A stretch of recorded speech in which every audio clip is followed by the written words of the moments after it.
Boa noite a todos. Hoje nós vamos conversar sobre 4 capítulos do livro O Céu e o Inferno.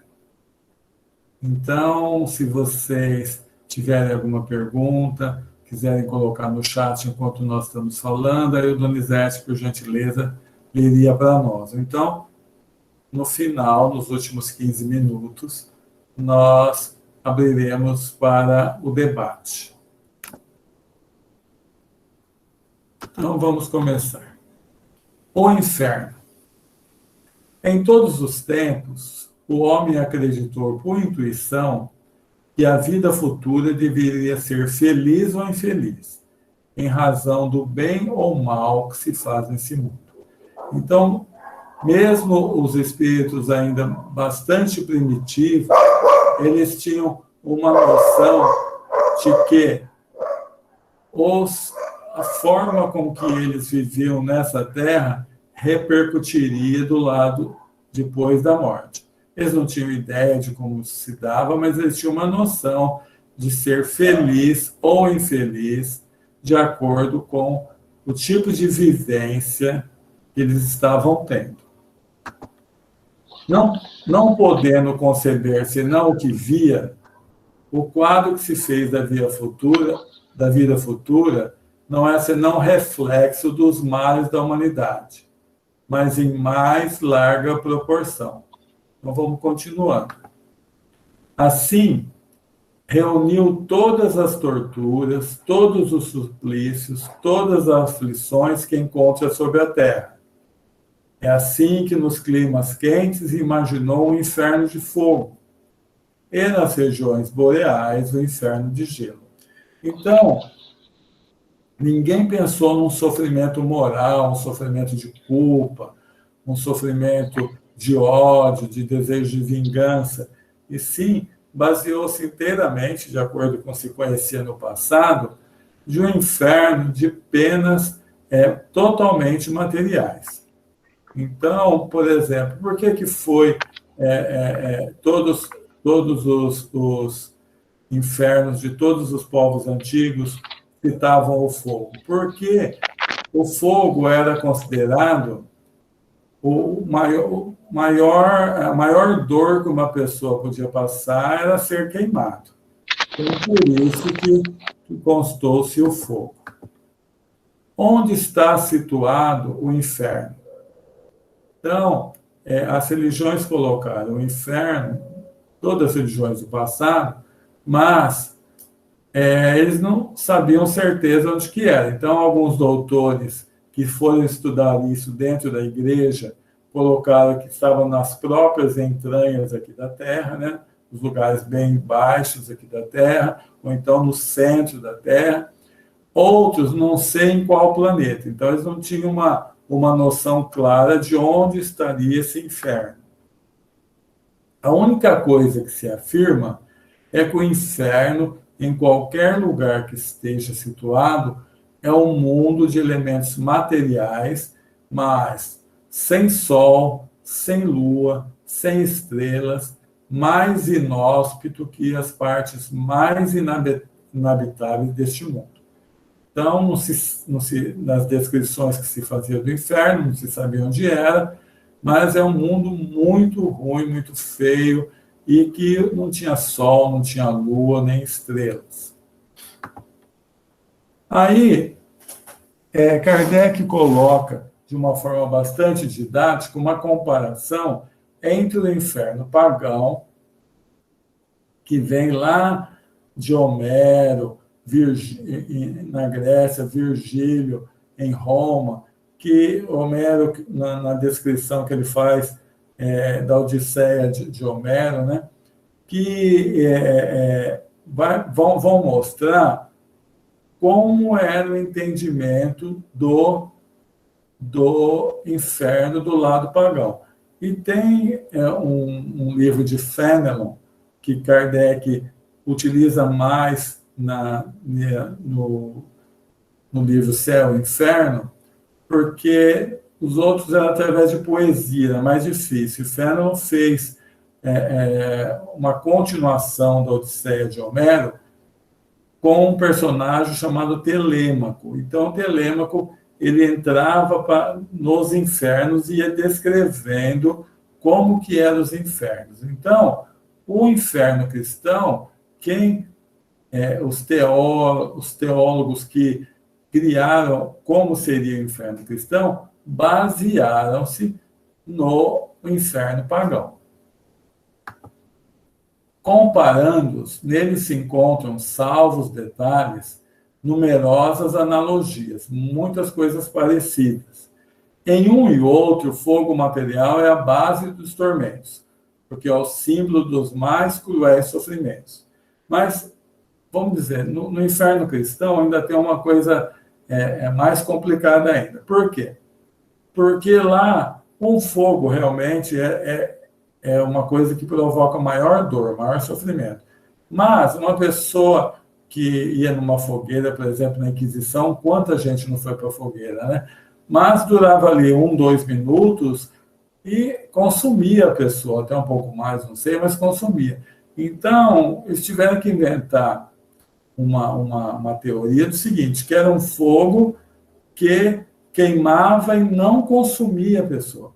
A pessoa continuava sofrendo pela eternidade aquele fogo queimando. Do mesmo modo que os pagãos, os cristãos têm o seu rei do inferno, que é Satã. Então, tem uma diferença, que o inferno pagão, baseado naquela parte dos deuses da Grécia, ele tinha Plutão, que se limitava a governar um império sombrio, que lhe foi dado em partilha, mas ele não era mau. Já, vamos continuar, retinha com ele, ou seja, Plutão, aqueles que tinham feito mal, porque era a sua missão, mas não induzia homens ao mal para lhe dar o prazer de fazê-los sofrer. Então, tem uma diferença muito grande entre o inferno pagão e o cristão, porque ele mostrava quem tomava conta do inferno pagão era uma pessoa que estava cumprindo um dever ali, mas ele não era mau, ele não induzia ninguém para ir para esse inferno, diferente do inferno cristão, que existe Satã e todos os seus emissários que têm como missão levar o homem à queda e que ele fosse em seguida para o inferno. Então, vamos continuar. Ao passo que Satã recruta por toda parte vítimas que se compraz a atormentar por suas legiões de demônios armados de forcados para sacudi-los no fogo. Então, o inferno cristão é muito mais temerário, porque o inferno pagão, nós vimos ali, quem era o responsável pelo inferno pagão, somente comandava aquele espaço ali, para que aqueles espíritos pudessem, de alguma forma, melhorar-se. Tem essa também, né? E no inferno cristão não tinha esse jeito.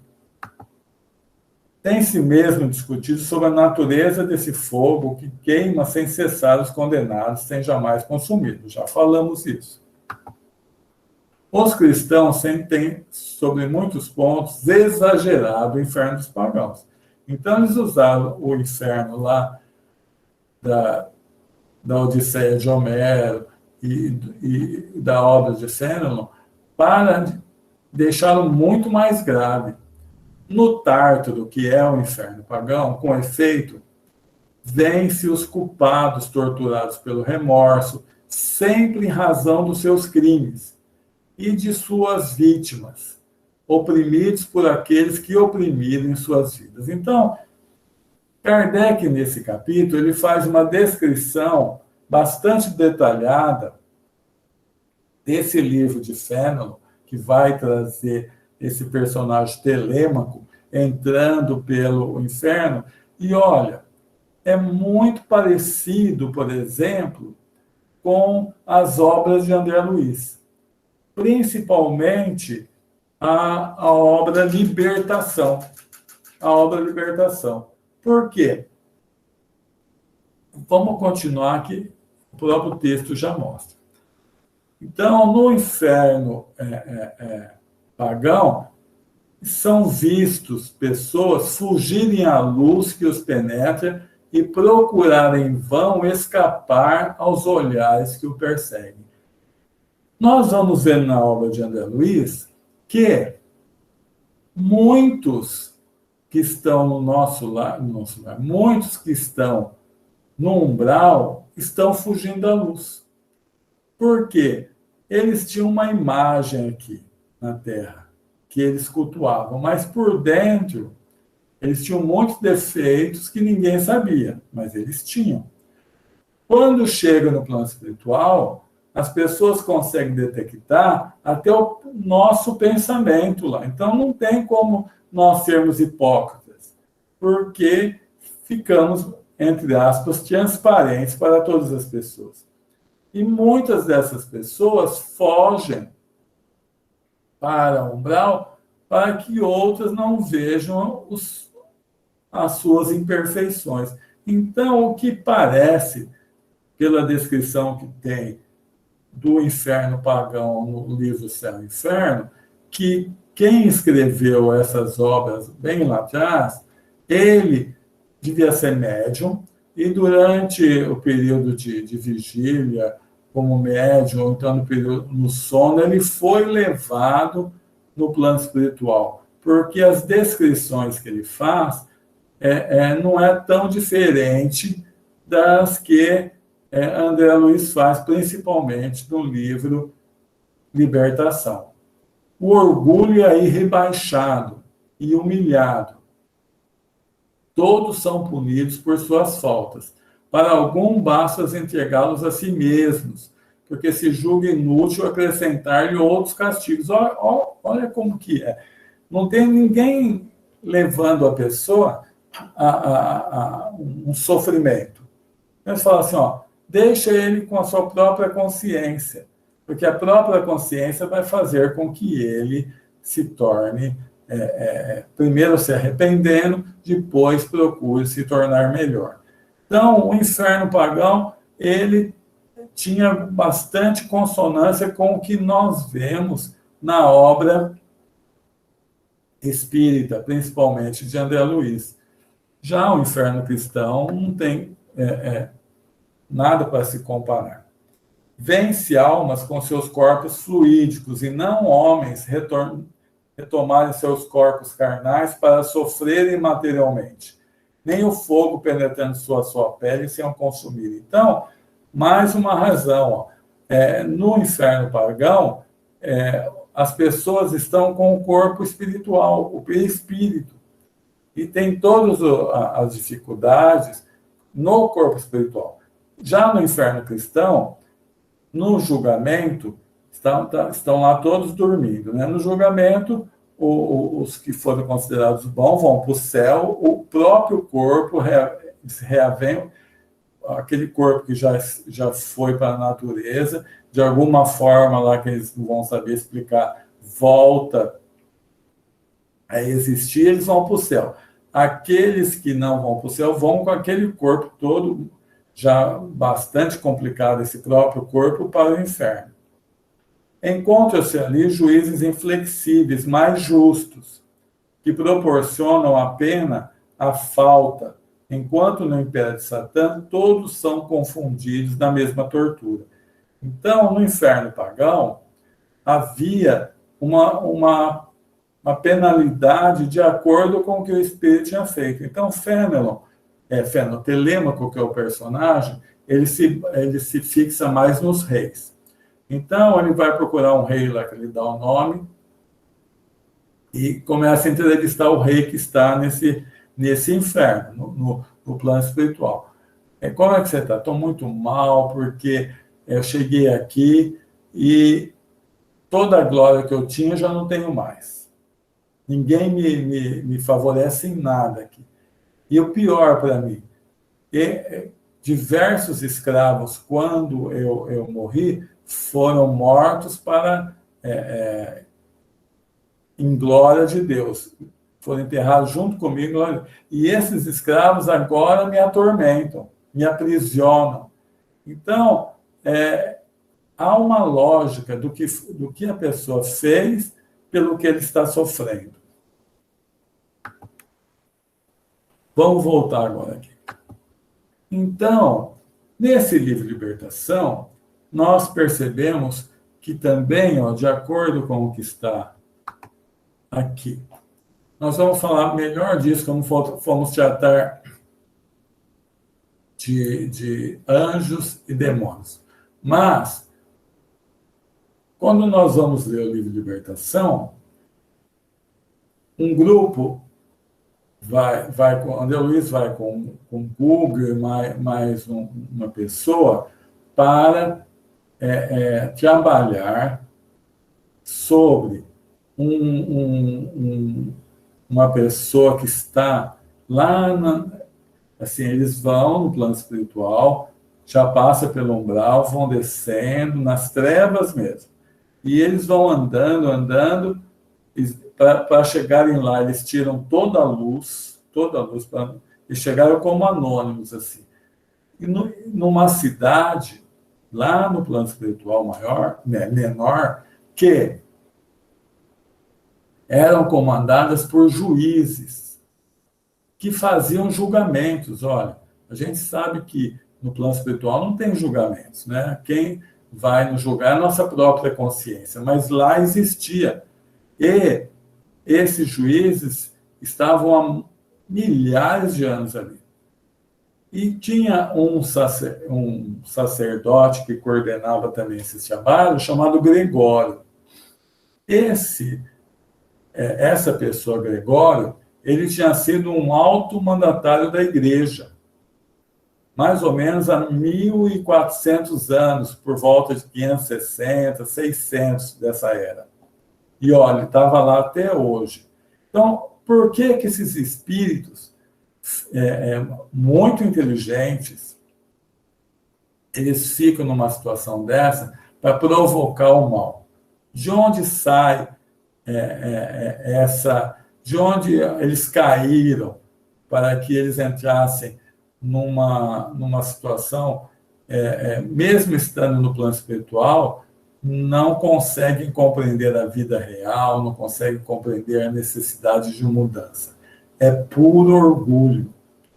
Então, o Gregório, ele era uma pessoa que tinha um alto cargo na igreja. Ao chegar no plano espiritual, logicamente, nós chegamos no plano espiritual de acordo com o bem ou o mal que fizemos aqui na Terra. Nada importa o que fomos aqui. Os cargos que tivemos, as propriedades que tivemos, se eram milionários ou não, o poder que tivemos, nada disso importa. Só que ao chegar lá, ele se revoltou contra Jesus e passou a trabalhar contra Jesus. Então, esses espíritos, eles ficam tão... O orgulho se torna tão grande que eles têm esse objetivo de criar um mundo para eles aqui na Terra. Então, eles não acreditam que possam ter vida em outros mundos, eles acham que é só aqui na Terra. Então, muitas vezes, eles vão ficar tentando atrapalhar os objetivos de Jesus, levando o mal, levando o orgulho, o egoísmo, incitando as dissidências, né? Mas isso nunca é eterno, como nós vamos ver daqui a pouco. E Gregório tinha uma mãe, que é um espírito. Eu fui procurar, tem uns livros que falam quem foi Gregório, né? E eu fui procurar na internet e vi, porque a mãe dele era um espírito tão evoluído que, para ela se manifestar ali junto a Gubbio e André Luiz, Gubbio fornecia fluidos para se materializar, porque ela era tão evoluída que ela não aparecia ali diretamente. Então, essa mãe dele ficou 1.500 anos trabalhando, até que um dia ela percebeu que ele começou a ficar com tédio daquela situação que ele estava. Ele não tinha melhorado ainda, não tinha entrado em arrependimento ainda, mas começou a dar tédio aquela. E aí ela pediu para as pessoas ir lá e trabalhar, e conseguiram tirá-lo daquela situação. E ela, um espírito muitíssimo evoluído, ia encarnar-se novamente aqui nessa terra para aceitá-lo como filho. Ela ia ser mãe desse filho que estava lá nessa cidade, nas trevas, há tanto tempo, e ele ia nascer numa família muito rica. E todos aqueles que eram os subordinados dele ali naquele local iam vir como empregados dele, como funcionários dele nas empresas que ele teria. Mas, de uma parte da vida para frente, ele ia perder tudo. E quando a coisa ia ficar bastante ruim, ela já teria desencarnado. Era uma prova difícil para ele, mas necessária para que ele conseguisse começar a redimir-se de todo esse período. Mas aí já dá para ver que o inferno é uma criação nossa mesmo. Que, por Deus, logicamente não existiria inferno, porque se todos fôssemos bons, não teria necessidade desse inferno. Mas, quando eles estão julgando as pessoas lá, André Luiz pergunta o seu mentor lá, mas por que Deus permite que eles façam julgamentos? Olha, Deus sempre usa o mal para um bem. Então, ao levar a dor para aqueles que foram muito maus aqui na Terra, eles antecipam o arrependimento da pessoa. Eles não percebem, mas eles estão fazendo um bem para aquele espírito. E a pessoa se vê numa situação pior, ela procura arrepender-se. Então, logicamente, isso não vai ser dado, não vai favorecê-los, não, porque Deus não precisava deles para isso. Mas Deus sempre usa o mal que alguém quer fazer para o bem. Então, muitos desses espíritos que tem no mundo todo estão lá há milhares de anos. Nesse livro fala que tem espíritos há 10 mil anos numa situação dessa. Mas vai depender deles, né? A eternidade está passando e eles nesse sofrimento, porque tentando levar o mal, eles são os primeiros que sofrem o mal, porque não tem um amigo, não tem amor, não tem nada. E eu queria falar com vocês, tem uma lição de justiça divina que vem falar sobre essa questão do inferno. Então, Emmanuel fala o seguinte, olha, em todas os povos tinham conceituação de inferno, nos hindus, nos chineses, nos gregos, em todos.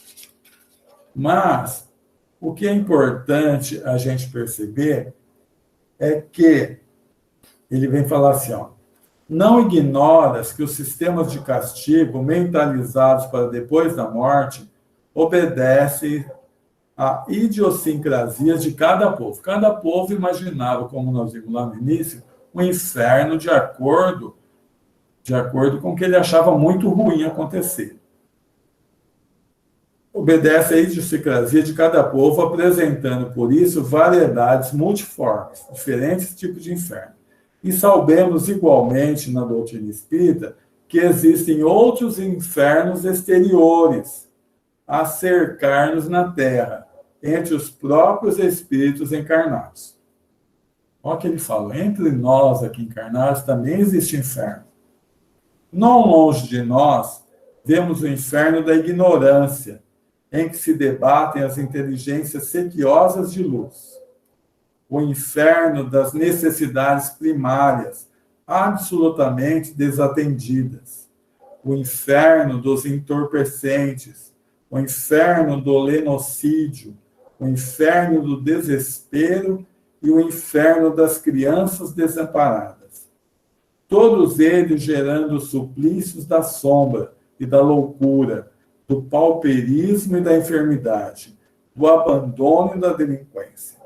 Em razão disso, embora respeitando as crenças alheias, observemos as próprias ações, a fim de verificar o que estamos fazendo para extinguir os infernos que nos rodeiam. E, sobretudo, aprendendo e servindo, vigiemos o coração para que a prática do bem nos garanta a consciência tranquila, de vez que todos somos responsáveis pela nossa própria condição espiritual. Disse-nos o Cristo: o reino de Deus está dentro de vós, ao que, de acordo com ele mesmo, ousamos acrescentar, e o inferno também. Então, o que ele está falando? Muitas vezes, muitos espíritas, muitas vezes nós, espíritos que somos, temos medo do umbral, por exemplo. Mas aqui na Terra tem umbral demais para a gente trabalhar já aqui.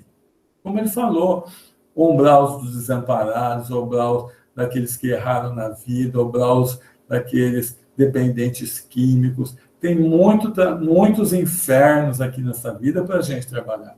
E se nós já estamos trabalhando aqui para que esses infernos diminuam, as consequências dele diminuam bastante, nós não precisamos temer mais nem umbral, nem trevas, nem nada.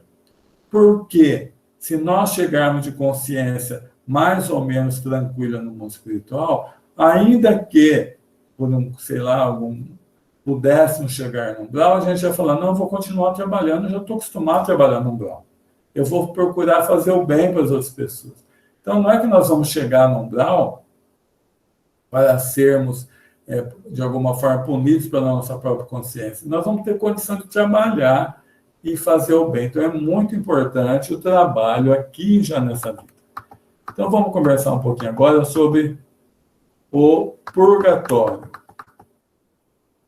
O Evangelho não faz nenhuma menção ao purgatório. Ele foi admitido pela Igreja em 593. Por que eles criaram o purgatório? Porque o inferno, do jeito que é criado, uma pena eterna, que nós vamos ver daqui a pouco, é uma coisa tão fora da infinita bondade de Deus que não pode ser. Então, criaram o purgatório como se fosse um meio termo. Então, o princípio do purgatório é a detenção temporária ao lado da condenação à perpetuidade. Fez dele um diminuto inferno. Aí as almas também ardem, mas num fogo menos ameno, como se tivesse alguma coisa melhor disso, né?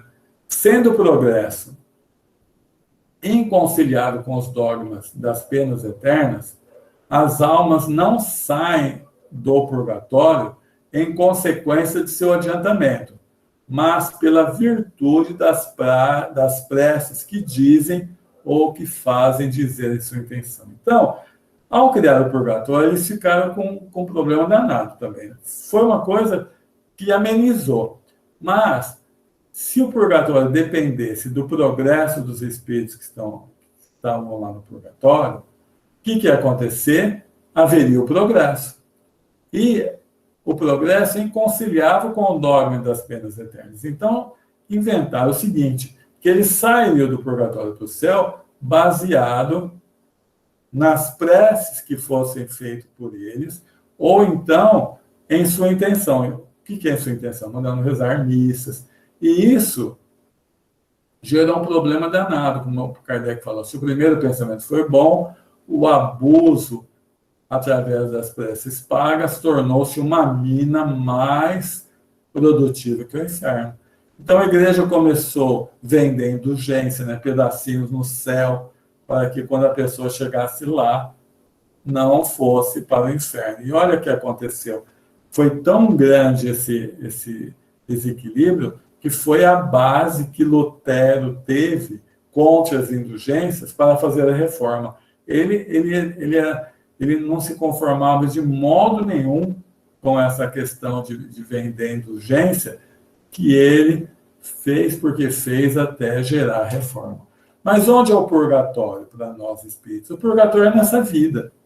Então, aqui nessa vida, é que nós vamos, muitas vezes, passar pelas provas, pelas expiações de atos que nós fizemos mal feitos em outra vida, não é? Então, não há nada de eterno.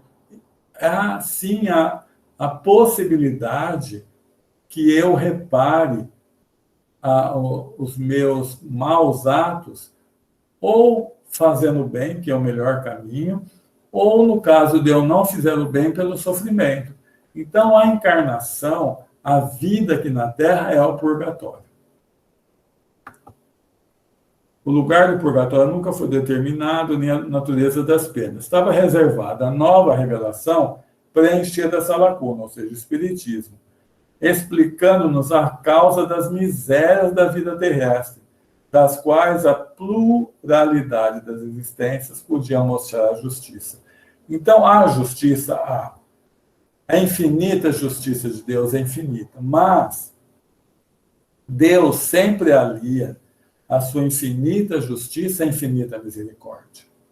Então, como que Deus nos vê? Muitas vezes como crianças que somos ainda, e pela ignorância fazemos o mal.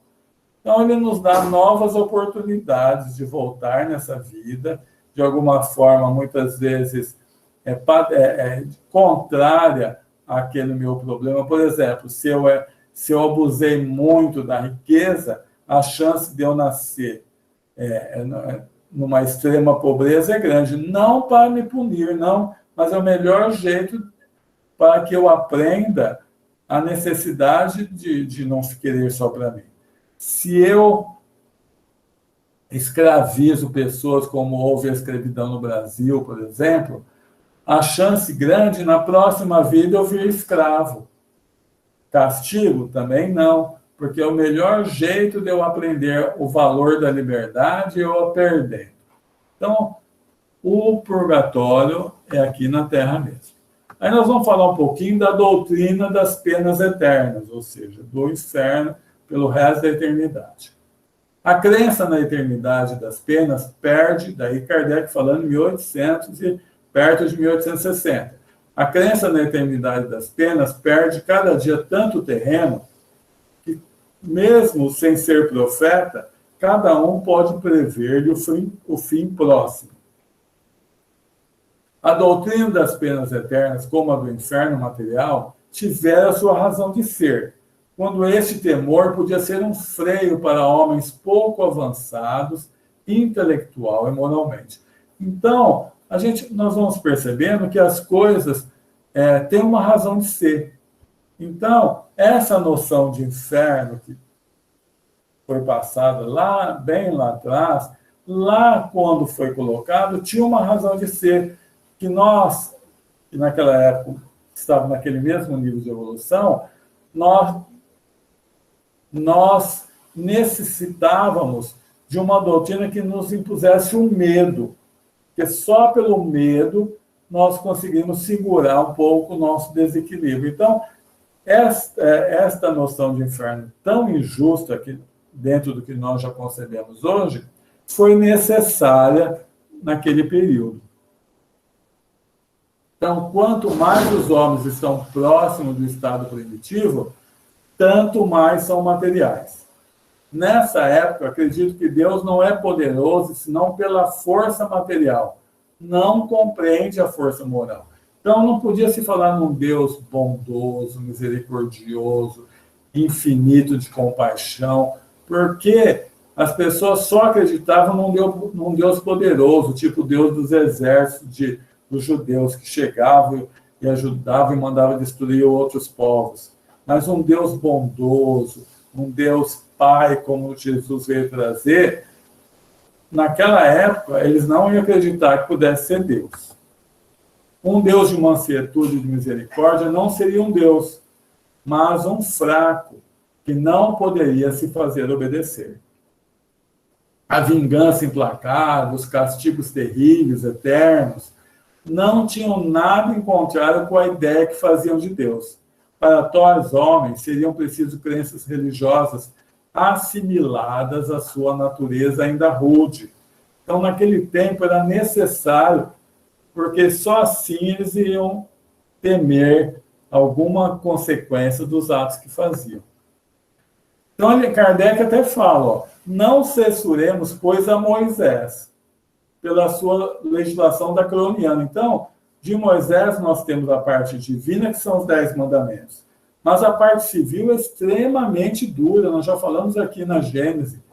Mas ele fala assim, não censuremos Moisés, pela sua legislação dacroniana, que teve dificuldade para conter o seu povo indócil, nem de ter feito de Deus um Deus vingativo.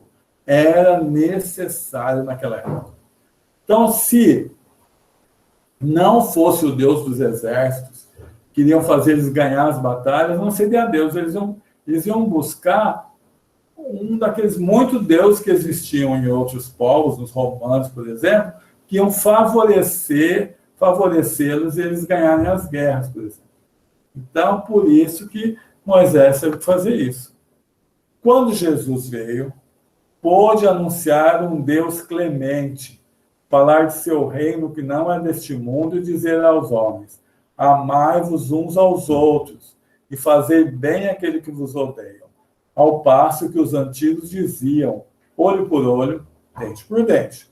Entretanto, o Cristo não pôde revelar aos seus contemporâneos todos os mistérios do futuro. Ele mesmo disse, teria muitas coisas a vos dizer, por isso lhes falo por parábolas. Sobretudo, o que diz respeito à moral, aos deveres do homem, foi muito explícito. Limitou-se a semear, sob a forma alegórica, os germes daquilo que deveria ser desenvolvido mais tarde. Então, a doutrina das penas e das recompensas futuras pertence a essa última ordem de ideias, porque Jesus, em muitas falas, ele continuou falando do inferno, do fogo do inferno, mas porque ele não podia quebrar essa coisa que o povo não estava em condição de aceitar isso ainda. Hoje nós sabemos que muitos desses espíritos que estão nesses lugares querendo fazer o mal, para eles é quase que um inferno. Nós já vimos, quando estamos falando das trevas, desses espíritos que ficam muitas vezes milhares de anos ali.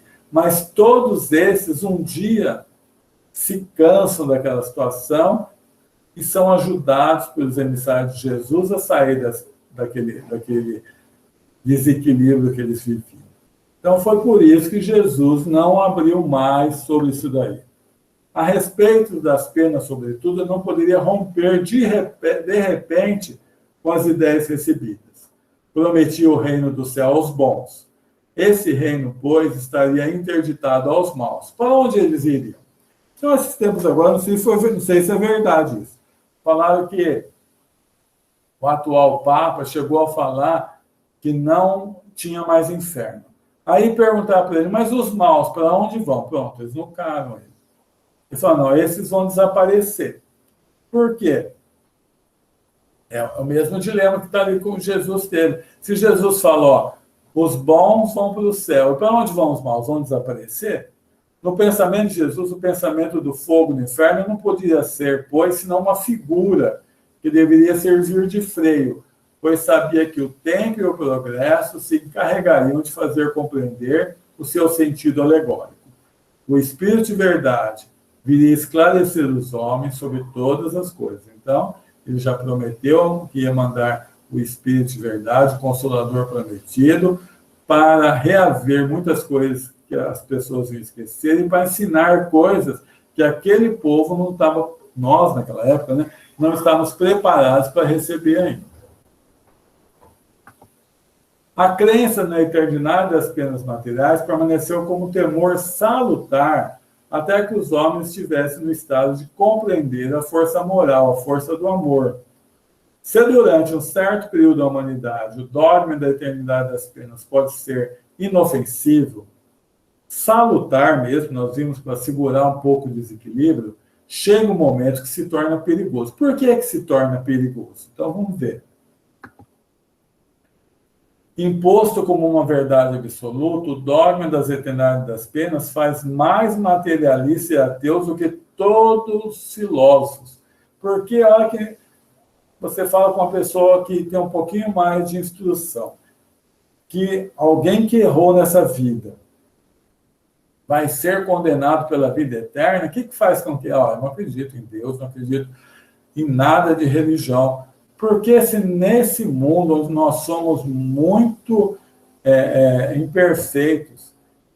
Aqui no Brasil, parece que agora passou de 30 para 40. Mas o máximo que uma pessoa pode ficar presa é 40 anos, por pior que ela tenha feito. O crime, por pior que tenha sido o crime. Deus, que é infinitamente bondoso, infinitamente misericordioso, ia condenar alguém pela eternidade? Logicamente que não. Então, é a continuação dessa doutrina das penas eternas leva muitas pessoas ao materialismo, a não acreditar em Deus, não acreditar na vida futura, não acreditar na alma. Então, hoje, ela, como Kardec falou, ela leva mais pessoas a ser materialistas e ateus do que aqueles filósofos que pregavam isso. Então, acabei agora faltando 15 minutos. Eu vou abrir para vocês agora. Se tem alguma coisa que não ficou bem explicada, ou então ficou em dúvida, ou vocês querem fazer alguma contribuição, fiquem à vontade. Quiser colocar a mãozinha quando for falar, ou quiser abrir o microfone, depende de cada um.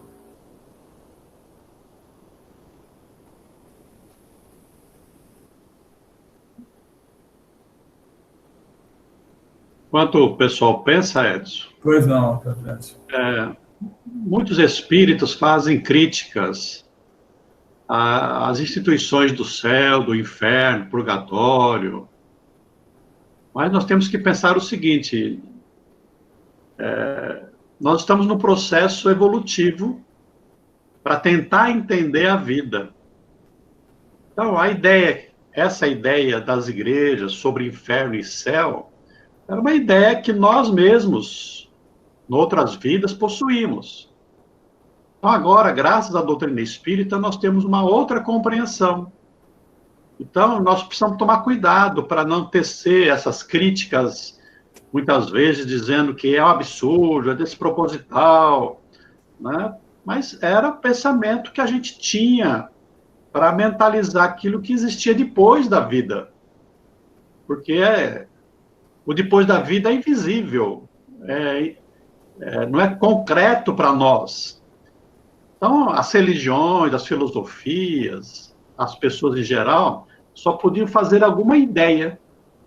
Então, graças à doutrina, hoje, nós já podemos ter uma realidade melhor. Nós não sabemos direito ainda como é, mas uma ideia melhor do que seja o céu e o inferno, especialmente que o inferno não é eterno, né? É um processo pelo qual nós vamos nos libertar logo. E é importante, eu acabei não destacando isso, você falando, eu fui lembrar, que duas coisas que levam a pessoa... Como que pode uma pessoa ficar 1000 anos, 1500 anos numa... Primeiro é a revolta, né? Mas o que leva à revolta é o orgulho, né? O orgulho é um mal a ser combatido no nosso coração. Porque se nós chegarmos no plano espiritual e percebemos, puxa vida, eu errei bastante nessa vida, coisa que eu já podia ter feito certo. Mas se eu me arrependo e não me revolto, e não me deixo levar pelo orgulho, tudo bem, eu vou ter novas oportunidades, eu vou voltar a nascer, vou ter tempo de reparar até um pouco já no plano espiritual, fazendo bem aqui na Terra. Mas, se nós chegarmos lá e se revoltarmos, porque tal outra pessoa que a gente acreditava inferior a nós está numa situação melhor, aí já começa a complicar. Então, o orgulho é uma grande coisa a ser combatida dentro de nós, para que nós não passemos pelos erros. Eu fui ver, fiz uma pesquisa, quem podia ter sido esse Gregório, que tem alguns espíritos que falam quem foi ele. Então, se foi ele mesmo, pode ser até que foi, porque ele tinha uma mãe, esse Gregório que está nessa pesquisa, muito bondosa, muito bondosa. Batia até com essa mãe que está no livro. E ele, na biografia, fala que quando ele era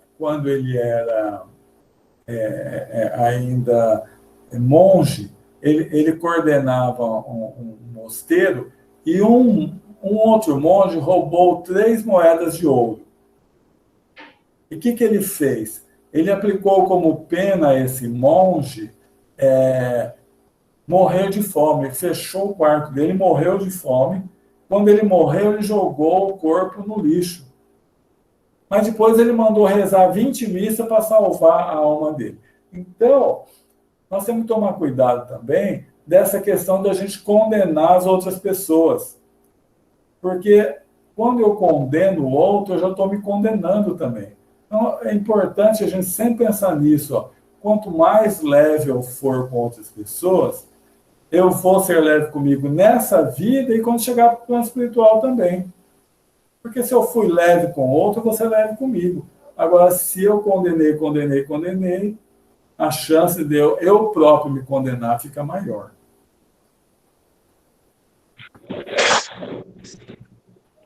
Acho que a Judite quer falar, Donizete. Então. Em primeiro lugar, obrigado, viu? Quando você disse que a vida espírita para nós, aqui na Terra, é o purgatório. Eu ia te perguntar isso mesmo. Eu tinha lido aqui.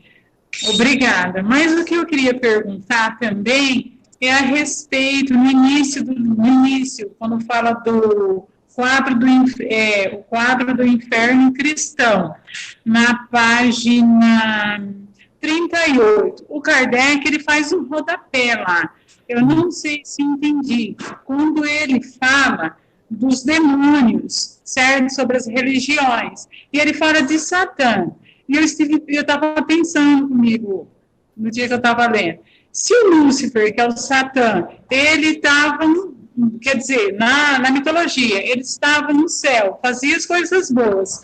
Por que é que ele passa a fazer o mal e ficar contra Deus se ele já era um anjo? Sim. Entendeu? Porque muitas religiões, elas falam isso. E aí a gente fica assim, sem entender. Teria como você explicar? Eu vou explicar meio rapidinho. Quando for tratar dos demônios, a gente vai tratar melhor. A teoria é a seguinte. Quando Deus colocou Jesus como seu filho diretamente ligado a ele aqui na Terra, tinha essa teoria dos demônios, que um anjo, por ciúme, por vaidade e orgulho, se rebelou contra isso. E saiu, deixou de ser anjo de Deus e passou a trabalhar contra Deus. E quando ele saiu, 30% dos anjos que tinham seguiram, por não concordarem que um mortal, porque Jesus era mortal, né? Não era anjo, dentro da concepção da igreja. Hoje nós sabemos que Jesus, como espírito puro, se espírito puro é anjo, logicamente ele é anjo. Mas dentro da concepção da igreja, como ele nasceu, ele é filho do homem, né, descendente de Abraão, nasceu de uma mulher aqui nessa terra, então ele não podia ser o filho direto do pai aqui na terra. Então, é o que você falou.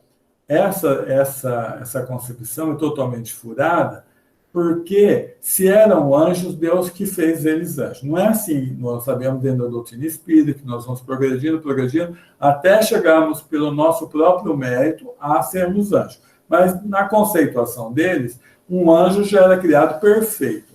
Ora, se ele fosse criado perfeito por Deus, ele não erraria. Não teria como ele ficar enciumado, ele ficar com inveja de Jesus e passar a trabalhar contra. Mas, por trás disso, há sempre verdades. É o que o Donizete acabou de falar agora há pouco. Nós sempre temos que procurar um sentido nessa. E tem sentido? Tem. Qual o sentido? De pessoas que viveram aqui na Terra com um poder muito grande e, ao chegar no plano espiritual, ao virem que não tinha poder nenhum, que o poder é do amor e não o poder temporal aqui da Terra, ou religioso, ou o poder de presidente e rei, ou econômico, não é? Ou da beleza, mas sim o do amor, eles se rebelaram contra Jesus. Então, nesse ponto, você vê, não, em parte eles têm uma certa, vamos dizer assim, dá para a gente buscar de onde foi tirado. Está errado o que eles falaram, completamente errado.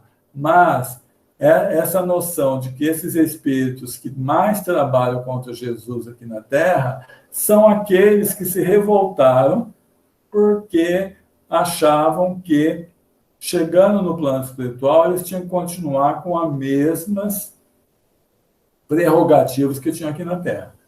E como eles acham que só tem vida aqui na Terra, eles querem dominar a Terra para a Terra ser um mundo deles.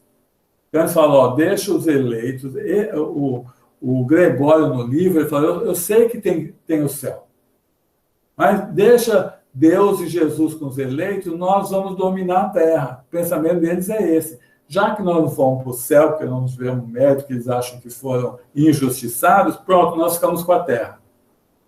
Então, é um pensamento totalmente errado, mas talvez baseado nesses conhecimentos que eles tinham, foi criada essa teoria errada de Satã ou diabo. Não sei se eu expliquei, mas eu vou explicar melhor, viu, Judite, quando a gente entrar nesse tema dos demônios. Não, tranquilo, obrigada, tá? Tchau. Tchau. A Eleusa levantou a mão, está com a palavra. Eleusa, pode falar. Obrigada. Edson, o espírito, todos os espíritos que progridem a ponto de serem, entre aspas, anjos, espíritos puros, né? Tem como regredir? Não. Então, eu não entendi. Isso, por isso que aquela teoria está totalmente errada. Né? Se fossem criados perfeitos, não podia regredir, e foi bom você perguntar isso para me esclarecer também isso daí. Tá. Não só os anjos, viu, Eleusa? Nenhum de nós regride. Você mesmo explicou outro dia que não há como regredir a evolução, né? Isso. O que nós já ganhamos de inteligência e sentimento, nunca mais perdemos. Nós podemos, numa vida, aumentar nossas responsabilidades. Né? Então, eu venho numa vida aqui, eu faço um monte de coisas erradas. Eu vou ter que reparar todas essas coisas. Eu aumentei minha responsabilidade. Mas o que eu já tinha de sentimento no coração, o que eu já tinha de inteligência também, eu não perco. Então, ninguém volta para trás. E quando o espírito chega no estado de espírito puro, ele não erra mais de jeito nenhum. Então, não tem como ele errar. Não sei se eu expliquei. Não, sim, explicou sim. Mas foi bom você perguntar, porque como eu falei só naquele anjo criado perfeito, foi bom você fazer essa pergunta para mostrar que mesmo o espírito puro, também ele nunca vai errar mais. Obrigada. Obrigado a você.